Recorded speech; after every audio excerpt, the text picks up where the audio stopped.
बहुत बहुत स्वागत है, अभिनंदन है, आभार है आप सबका एजुकेशन इलाहाबाद के इस चैनल पे। मैं हर्ष प्रजापति, अध्ययनरत छात्र इलाहाबाद विश्वविद्यालय, उपस्थित हूँ आप सबके समक्ष। आज पीजी के प्रवेश से संबंधित जो पूरी प्रक्रिया है उस पे आज हम डिटेल में बात करेंगे। साथ ही साथ पीजी के आपके एडमिशन में क्या क्या ज़रूरी डॉक्यूमेंट्स हैं, ठीक है, जिनके साथ आप विश्वविद्यालय के मुख्य परिसर में उपस्थित होंगे और अपना जो है एडमिशन सफलतापूर्वक संपन्न कराएंगे, उस पे बात होगी। और साथ ही साथ बात ये होगी कि आपके पास अगर कोई डॉक्यूमेंट्स फ़िलहाल प्रेजेंट में नहीं है, ठीक है, अगर आपने उसके लिए अप्लाई किया है, वो अभी तक आपके पास नहीं आया है, तो उसका क्या आपके पास दूसरा ऑप्शन रहता है विश्वविद्यालय की तरफ से, ठीक है, उस पर भी आपकी डिटेल में बात होगी। और साथ ही साथ बात करेंगे कि आप अपना एडमिशन कहाँ कराएंगे, ठीक है, यानी कि आप परीक्षा भवन पे जाएंगे कि कहाँ जाके आप पीजी वाले अपना एडमिशन कराएंगे, ठीक है। और इससे संबंधित पीजी के पूरे प्रवेश प्रक्रिया को आज हम डिटेल में यहाँ पे डिस्कस करेंगे। तो वीडियो को अंत तक देखिएगा, स्किप मत करिएगा, वरना मुख्य जानकारी से जो है हो सकता है कि आप वंचित रह जाएँ।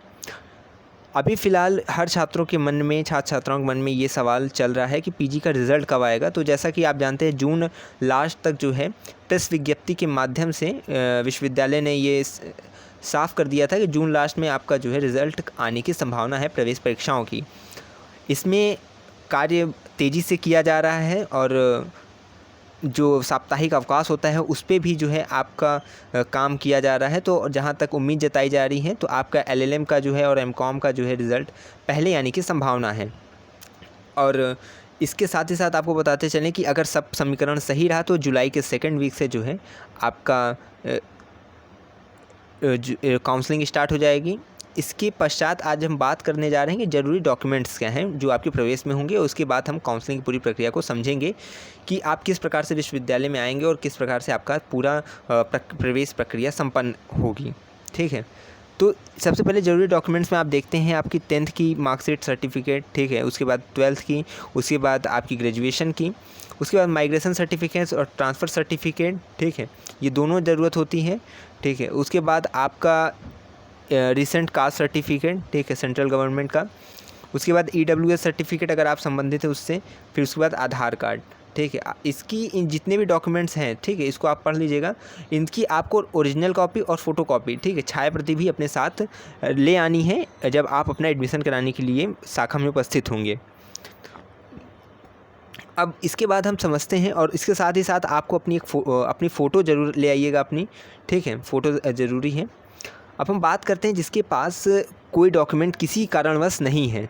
मान लीजिए कि अगर आप ईडब्ल्यूएस से संबंधित हैं और आपके पास ईडब्ल्यूएस का सर्टिफिकेट अभी फ़िलहाल में नहीं है, आपने अप्लाई किया है, ठीक है, कास्ट सर्टिफिकेट, और वो अभी आप तक नहीं पहुंचा है, तो क्या इसके लिए रास्ता है? तो इलाहाबाद विश्वविद्यालय के जब आप प्रवेश लेते हैं, ठीक है, एडमिशन जब लेते हैं, तो एडमिशन फॉर्म में आपको एक ऑप्शन दिया जाता है अंडरटेकिंग का। इसके तहत क्या है कि आप जो डॉक्यूमेंट नहीं है उसको आप उसमें लिख देंगे और उसे बाद में जो है आप सबमिट कर देंगे, ठीक है। तो उसके लिए आपको चिंता करने वाली कोई बात नहीं है। अगर आपके पास कोई डॉक्यूमेंट्स फ़िलहाल वर्तमान में उपस्थित नहीं है, तो आप अंडरटेकिंग के ऑप्शन के तहत उसको बाद में, ठीक है, कुछ समय बाद आप उसको अपग्रेड कर सकते हैं। अब बात करेंगे कि आपकी काउंसलिंग की प्रक्रिया क्या रहने वाली है, क्या आपका जो है प्रवेश का पूरा प्रोसेस रहने वाला है। तो अब पहली बात, सबसे महत्वपूर्ण जो बात होती है वो ये है कि आप अपना एडमिशन लेंगे कहाँ पे, अर्थात आप परीक्षा भवन जाएंगे, ठीक है, या फिर आप कहाँ पे रिपोर्ट करेंगे। सबसे पहली बात, जो रिपोर्टिंग टाइम आप ध्यान रखिएगा, ठीक है, इसमें ज़्यादा आपको दिक्कत होती है। रिपोर्टिंग टाइम आपका क्या होना चाहिए, 9:30 से, ठीक है, जो कि सामान्यतः रहता है 9:30 से 12:30 आपका रिपोर्टिंग टाइम रहता है। इतने में आपको क्या करना है, रिपोर्टिंग टाइम का अर्थ क्या होता है कि आप रिपोर्ट करते हैं, अर्थात आप उपस्थित होते हैं, और जितनी भी फैकल्टीज़ रहती हैं, ठीक है, अर्थात आपका एडमिशन फॉर्म जो रहता है, ठीक है, आप उसको अपना लेंगे, उसमें चीज़ें फिल करेंगे, करने के बाद क्या करेंगे, आप उसको काउंटर पे जमा करेंगे संबंधित, ठीक है। उसके बाद क्या होता है, जब 12:30 के बाद से, जो कि थोड़ा आप मध्यावकाश होता है, उसके बाद जब सब बैठते हैं, तो उसके बाद से आपकी काउंसलिंग स्टार्ट होती है। अर्थात जिसका ज़्यादा नंबर रहेगा उसको पहली जो है दर्जा दिया जाएगा, वो आएगा, अपना जो है सब्जेक्ट सिलेक्शन होगा उसका, ठीक है। इस तरह से उसका इनका जो है प्रवेश भवन से आपका पूरा काउंसलिंग का प्रक्रिया रहता है। अब इसमें जिसका समझ लीजिए किसी का अगर 190 नंबर है, ठीक है, तो उसको पहला जो है प्राथमिकता दी जाएगी। अब किसी का समझ लीजिए 150 है तो उसको और लेट किया जाएगा। तो यानी कि 1 बजे से आपका ये जो सिलसिला स्टार्ट होता है, ये धीरे धीरे धीरे धीरे धीरे धीरे नंबर के हिसाब से, ठीक है, चलता जाता है। और हो सकता है अगर आपका कम है तो आपको 5 बजे तक भी वेट करना पड़ जाए, अगर आपका ज़्यादा है तो हो सकता है आप 2 बजे तक ही फुर्सत हो जाए। तो इसमें एक बात हमेशा याद रखिएगा, जब प्रवेश आप लेने आ रहे हो इलाहाबाद विश्वविद्यालय में, ठीक है, तो आप अपने साथ अपनी दिनचर्या को बना कर आइएगा, ठीक है। दिन भर का समय आप निकाल के आइएगा, ऐसा नहीं कि आप बीच में ही खाली हो जाएंगे। अगर अच्छा रहा, ठीक है, कट ऑफ आपकी सही गई है आपके हिसाब से, तो फिर आप जो है 2 बजे तक फुर्सत हो जाएंगे, वरना आपको और विलम्ब का सामना करना पड़ेगा। तो अपने साथ खाने पीने की सामग्री अवश्य लेकर आएँ, वरना आप दिन भर परेशान ही इधर से उधर घूमेंगे। और अच्छा रहेगा कि आप अपने अभिभावक को साथ में लेकर ज़रूर आएँ।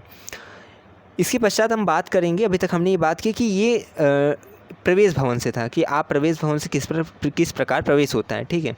आप पहले वहाँ से काउंटर से लेते हैं फॉर्म, उसको फिल करके उसको वहाँ जमा करते हैं। उसके बाद वहाँ पे नंबर के हिसाब से आपका एडमिशन स्टार्ट होता है। उसके बाद आपको फ़ीस रसीद दे दी जाती है और आपका एडमिशन हो जाता है। बाद में आपको डॉक्यूमेंट वेरिफिकेशन के लिए जो है बुलाया जाता है, वो आपके डेट के हिसाब से। अब यहाँ पे हम देखेंगे कि जो पीजी वाले हैं, ये तो यूजी का था कि आप वहाँ पे जाते हैं, ठीक है, अपना प्रवेश भवन से वो कराते हैं। पर पीजी वाले क्या थे, पिछली बार क्या था, रिज़ल्ट आ जाया 2 दिन में ही पीजी वाले पहुँच गए परीक्षा भवन पे, तो ऐसा आपको नहीं करना है।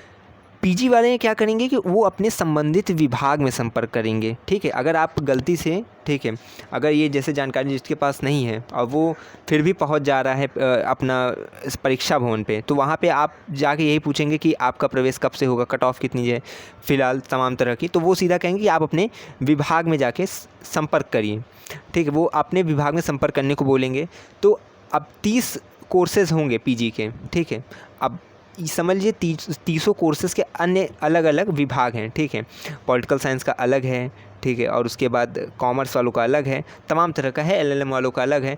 तो इन सभी विभागों को आपको जो है वहाँ पे पूछकर समझकर जो है उन विभाग में आपको जाना है, ठीक है, वहाँ पे रिपोर्ट करना है और रिपोर्टिंग टाइम के हिसाब से ही करना है।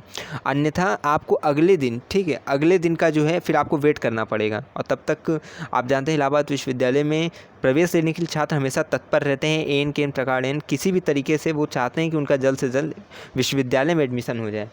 तो अब आपको करना क्या है, संबंधित विभाग में आपको रिपोर्ट करना है, वहाँ पे आपको अपना फॉर्म लेकर, ठीक है, वहाँ पे आपको देना है। और ये आप जैसे अगर हिंदी मीडियम में कर रहे हैं, ठीक है, तो वो भी आपको बताना है कि हम हिंदी मीडियम से करना चाह रहे हैं, और फिर आपको जो भी वहाँ का प्रोसेस रहता है विभाग का, वहाँ से करना है।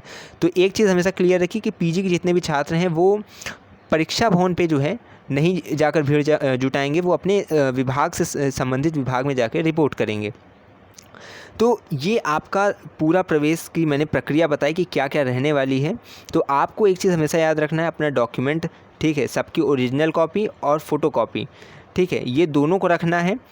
इसके बाद आपको अपने विभाग से संबंधित विभाग में जाकर अपने जिस विभाग से संबंधित आपने प्रवेश परीक्षा दी है, जिस कोर्स की, वहाँ उस विभाग में जाना है और फिर अपनी जो है एडमिशन कराना है। तो ये आपकी एक तरह से मैंने आपको बताया कि एडमिशन का क्या प्रोसेस रहता है इलाहाबाद विश्वविद्यालय में। और ये याद रखिएगा, आप कट ऑफ़ के लिए ज़्यादा परेशान मत होइएगा। हमारे चैनल पे जो है जैसे ही आपकी कट ऑफ़ आनी स्टार्ट होगी किसी भी कोर्सेज़ की, पीजी की, वो हम अपने चैनल के माध्यम से निरंतर आपको बताते जाएंगे।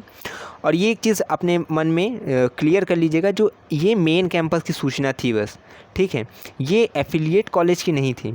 एफिलिएट कॉलेज में किस प्रकार से एडमिशन होता है उसकी जो है अलग वीडियो आने वाली है, ठीक है। अभी मुख्यतः मेन कैंपस पे फोकस किया जा रहा है, उसके बाद आपको एफिलिएट कॉलेज के जितने रूल रेगुलेशन है उसको बताया जाएगा। और हमने अभी अपनी वीडियोज़ के माध्यम से आपको ये भी बताया है कि टॉप 5 जो है आपके एफिलिएट कॉलेज रैंकिंग के हिसाब से गर्ल्स और बॉयज़ के लिए। तो अगर आपने वो वीडियो नहीं देखी है तो आप जाकर चैनल की प्लेलिस्ट चेक करिएगा पीजी वाली, ठीक है, उसमें आपको मिल जाएगा, तमाम तरह की वीडियोस मिलेंगी जिसमें तमाम तरह की कोर्सेज़ जो हैं उनकी सीट्स कितनी हैं, क्योंकि सीट्स के हिसाब से ही कट ऑफ जो है निर्धारित की जाती हैं। तो ये तमाम तरह की आज हमने यहाँ पे चर्चा की है। अगर आपके मन में कोई सवाल होगा तो उसे आप निश्चित ही कमेंट में पूछ लिया करिए, ठीक, अपने मन में मत रखा करिए इधर उधर। जिसे नहीं पता है तो उधर पूछेंगे तो हो सकता है गलत जानकारी आपके हाथ लगे और मामला आपका ख़राब हो जाए।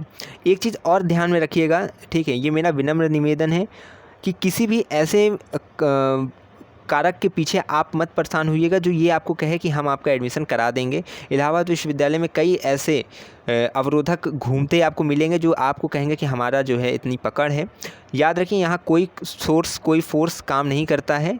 जो भी होगा वो आपकी काबिलियत के हिसाब से आप अपना एडमिशन कराएंगे। जितनी आपकी नंबर आएंगे आप उस हिसाब से अपना एडमिशन कराएंगे। तो किसी भी ऐसे लोगों के पीछे मत पड़िएगा, नहीं तो आप अपना पैसा जो है वहाँ पे फंसा लेंगे और अंततः आपको कुछ हाथ लगेगा नहीं।